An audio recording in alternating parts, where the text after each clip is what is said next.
তো বন্ধুরা, আমরা আছি অযোধ্যা পাহাড়ের হিল টপ, অর্থাৎ টপ অফ দ্য হিল।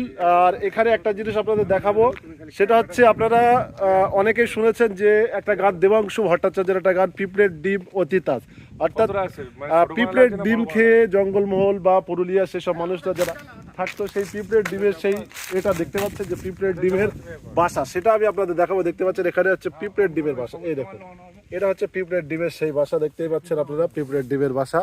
ভাঙলে প্রত্যেকটাই পিঁপড়ের ডিম, আরও দেখাবো কিছুটা আছে, প্রচুর পিঁপড়ের ডিমের বাসা দেখতেই পাবেন। এই দেখুন পিঁপড়ের বাসা, পিঁপড়ের ডিমের বাসা এখানে আছে প্রচুর পরিমাণে, লাল মাটির পিঁপড়ের ডিমের বাসাই।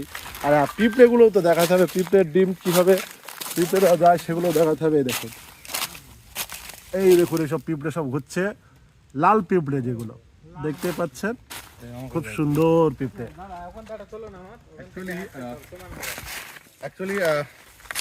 আমাদের এই পিঁপড়ের ডিম বিষয়ে আমাদের বিশেষজ্ঞ ডক্টর কামরুল কিছু বলবে। অ্যাকচুয়ালি এটাকে আমরা জেনে থাকি অ্যান্ট হিল নামে, আমরা এটাকে পরিচিত আমরা সবাই। আপনারা গুগলে সার্চ করলেও পেয়ে যাবেন অ্যান্ট হিল। তো পিঁপড়েগুলো অ্যাকচুয়ালি এটাকে পিঁপড়ের বাসা। তো পিঁপড়ের বাসাগুলোকে ওরা এমনভাবে বাসাগুলোকে তৈরি করে, মাটি দিয়েই যদি এগুলো তৈরি হয়, তো এমনভাবে তৈরি করে এটা একটা হিলের আকৃতি নেয়। তো হিলের আকৃতি নেওয়ার দরুনই এদেরকে অ্যান্ট হিল নামে অভিহিত করা হয়।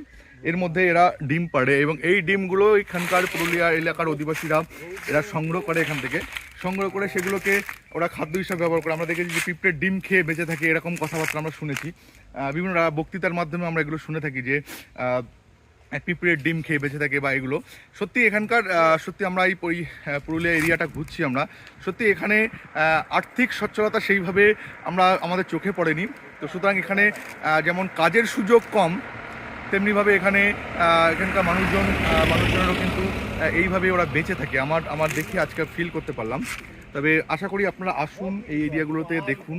আশা করি জঙ্গল পাবেন, সুন্দর সুন্দর পাহাড় পাবেন, হয়তো পর্বতের মতো বা অত বড় বড় পর্বত আপনি পাবেন না, কিন্তু পাহাড় পাবেন, মালভূমি পাবেন, উপত্যকা পাবেন, সুন্দর একটা পাবেন কিন্তু। এবং সত্যি কথা বলতে এখানকার মানুষগুলোর সঙ্গে যখন মিশলাম আমরা, সত্যি এখানকার মানুষগুলোর কিন্তু হয়তো এদের আর্থিক সচ্ছলতা না থাকতে পারে, কিন্তু এখানকার মানুষগুলো একটা সুন্দর মন আপনি পাবেন।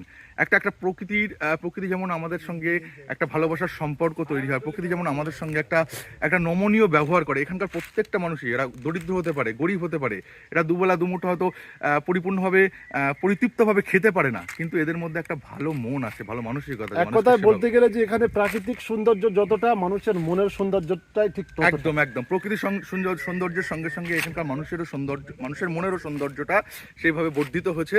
তো আশা করি আপনারা আসুন, এখানে ভিজিট করুন, ভালো লাগবে। মানে আপনারা যদি এখানে আসেন, এখানকার মানুষরা কিছু পয়সা ইনকাম করতে পারে, তারাও সচ্ছল হবে।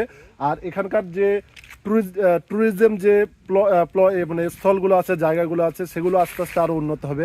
তো দেখতে হচ্ছে রাস্তাঘাট অনেক উন্নত হয়ে গেছে, আপনারা আসলে আপনাদের প্রত্যেকের ভালো লাগবে। শান্ত নিরিবিলি, মানে জঙ্গল, যেটা হচ্ছে পাহাড়ের উপর, অযোধ্যা পাহাড়ের উপর শান্ত নিরিবিলি জঙ্গল ভ্রমণ করতে হবে। দেখবেন যেদিকে ঘোরাবেন শুধু জঙ্গল আর জঙ্গল, দেখতে খুব সুন্দর।